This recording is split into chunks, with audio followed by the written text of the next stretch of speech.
Thank you very much, Mr. President. Ladies and gentlemen, good evening. Assalamu alaikum. Lovely to see you all here tonight. We are having a very entertaining night, are we not, with some very interesting things being said. From the other side of the house tonight, let me begin by saying, as a Muslim, as a representative of Islam, I would consider myself an ambassador for Islam, a believer in Islam, a follower of Islam and its Prophet.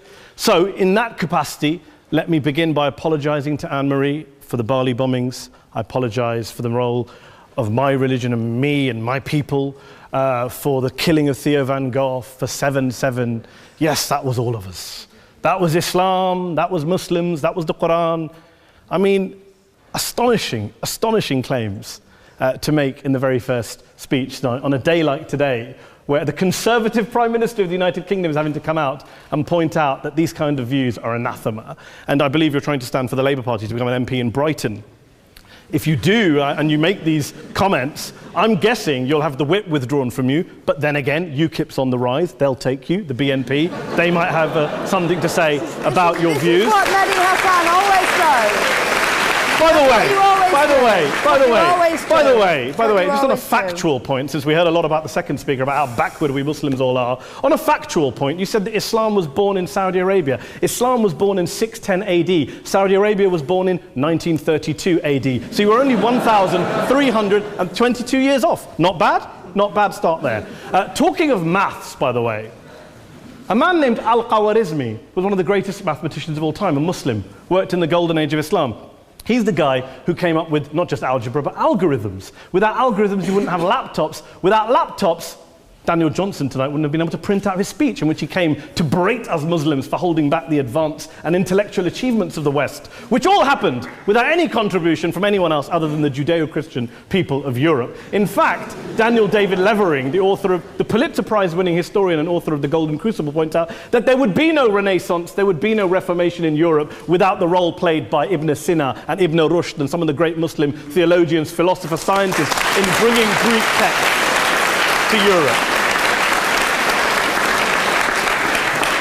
As for this being our university, I will leave that to the imagination as to who is our and who is there. I studied here too.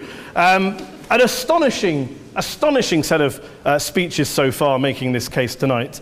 A mixture of just cherry-picked quotes, facts and figures, self-serving, selective, a farrago of distortions, misrepresentations, misinterpretations, misquotations.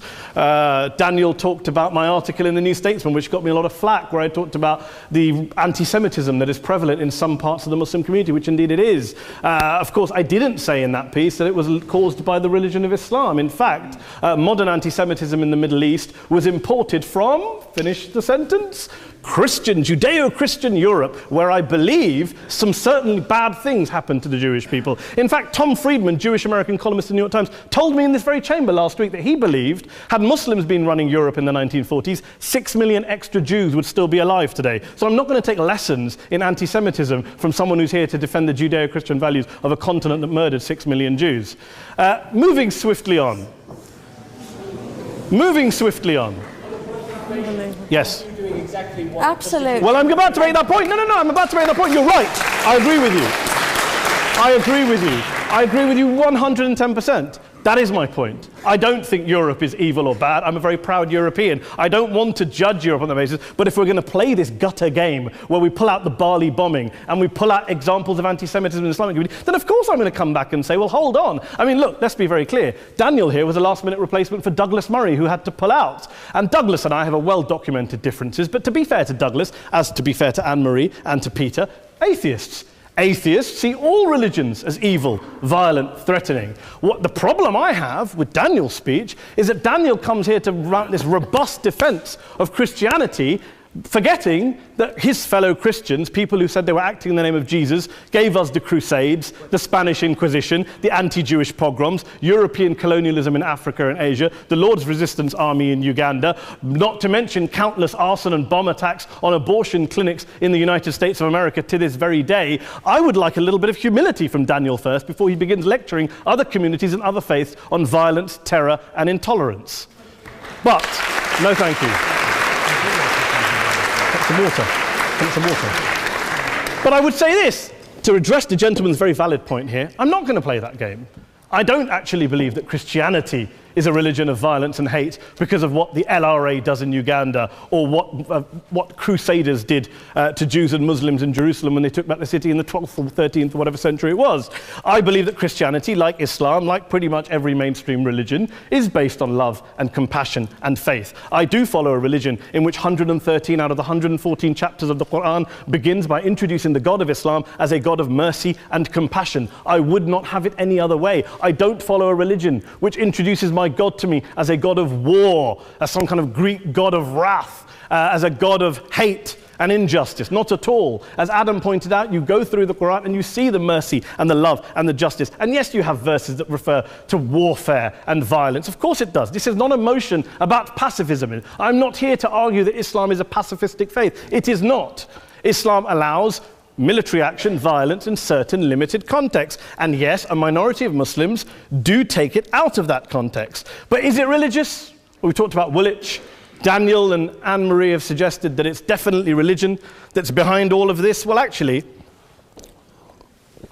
what I find so amusing tonight is we're having a debate about Islam. And the opposition tonight have come forward. We have a graduate in law, a graduate in modern history, a graduate in chemistry.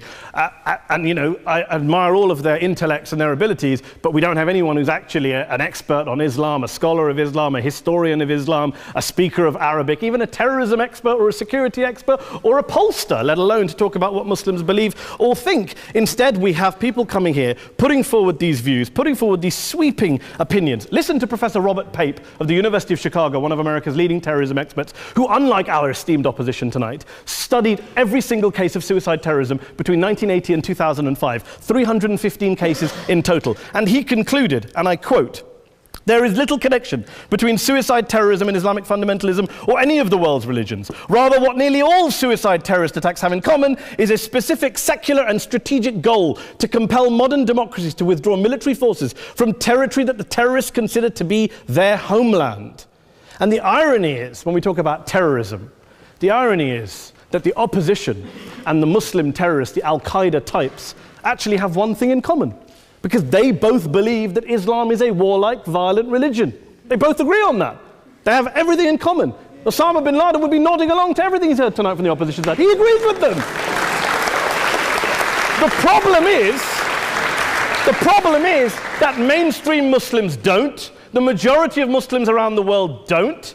In fact, a gentleman here started quoting all sorts of polls. Gallup carried out the biggest poll of Muslims around the world, of 50,000 Muslims in 35 countries. 93% of Muslims rejected 9/11 and suicide attacks. And of the 7% who didn't, they all, when polled and focus grouped, cited political reasons for their support for violence, not religious reasons. And as for Islamic scholars and what they say, well, Daniel talks about our University of Oxford. We'll go down to Oxford Centre for Islamic Studies, get hold of a man named Sheikh Afifi al-Akiti, who is a massively well-credentialed and well-respected Islamic scholar who has studied across the world, who in the days after 7/7 published a fatwa denouncing terrorism in the name of Islam, calling for the protection of all non-combatants at all times, and describing suicide bombings as an innovation with no basis in Islamic law. Go and listen to Sheikh Tahir al-Qadri, one of Pakistan's most famous Islamic scholars, who published a 600-page fatwa condemning the killing of all innocents and all suicide bombings unconditionally without any ifs or buts. There's nothing new here. This is mainstream Islam, mainstream scholarship, which has said this for years. You don't go out and kill people willy-nilly in the high street or anywhere else on a bus or a mall based on verses of the Quran that you cherry-pick without any context, any understanding, any interpretation, or any commentary. Point of information. Please. Well, it doesn't happen apparently. I didn't say it doesn't happen at all. I never said it didn't happen. I don't blame Islam. Yes, it's a very good point. And a lot of us are campaigning against that. And we're campaigning against it in the name of Islam. We're campaigning against it in the name of various interpretations of Islam. Anne-Marie comes and scares us with her talk of Sharia law. I would like to see the book of Sharia law. It doesn't exist. People argue over what Sharia law is. And you empower the extremists by saying there is only one version. You empower them all. I don't believe you took any interruptions, Anne-Marie, so I think you should stay there for a moment. Several countries. Here's what we're dealing with. Here's what we're dealing with. We are dealing, I took your point. Here we are dealing with a 1400-year-old global religion followed by 1.6 billion people in every corner of the world, a quarter of humanity, of all backgrounds, cultures, ethnicities. And yet the opposition tonight wants to generalize, stereotype, smear in order to desperately win this debate. And here's my question, if we're going to generalize and smear. If, okay, people say yesterday's bombers, and we've got to be careful, there's a trial going on, were yesterday's attackers, motivated by Islam? Big debate. I don't believe they were. Let's say they were. Let's say Faisal Shahzad, the Times Square bomber, was motivated by Islam. Let's assume, for sake of argument, that Richard Reeves, the shoe bomber, was motivated by Islam. If Islam is responsible for these killings, if Islam is what is motivating these people, and Islam is therefore not a religion of peace, a religion of war, then ask yourself this question: why aren't the rest of us doing it? Why is it such a tiny minority of Muslims are interpreting their religion in the way that the opposition claim they are? Let's assume there are 16,000 suicide bombers in the world. There aren't. Let's assume there are for the sake of argument. That's 0.001% of the Muslim population globally. What about the other 99.99% of Muslims who the opposition tonight either ignore or smear? The reality is that the rest of us aren't blowing ourselves up tonight. The reality is that the opposition came here tonight not worried about the fact that me and Adam might pull open our jackets and blow ourselves up tonight because we're followers of a warlike warrior religion which wants to take over Europe and Daniel's university. The issue is this. The issue is this.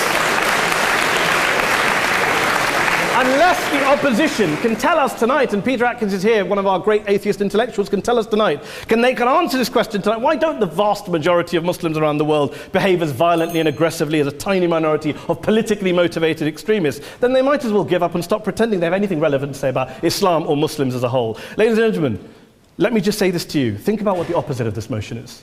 If you vote no tonight, think about what you're saying the opposite motion is. That Islam isn't a religion of peace, it's a religion of war, of violence, of terror, of aggression. That the people who follow Islam, me, my wife, my retired parents, my 6-year-old child, that 1.8 million of your fellow British residents and citizens, that 1.6 billion people across the world, your fellow human beings, are all followers, promoters, believers in a religion of violence. Do you really think that? Do you really believe that to be the case? They say that in the Oxford Union, the most famous debate was in 1933 when Adolf Hitler looked out for the result of the King and Country motion, where they voted against fighting for King and Country, and Hitler was listening out for the result. Well, tonight, 80 years on, there are two groups of people around the world who I would argue are waiting for the result of tonight's vote. There are the millions of peaceful, non-violent, law-abiding Muslims both in the UK, Europe, Asia, Africa and beyond, who see Islam as the source of their identity, as a source of spiritual fulfillment, of hope, of solace.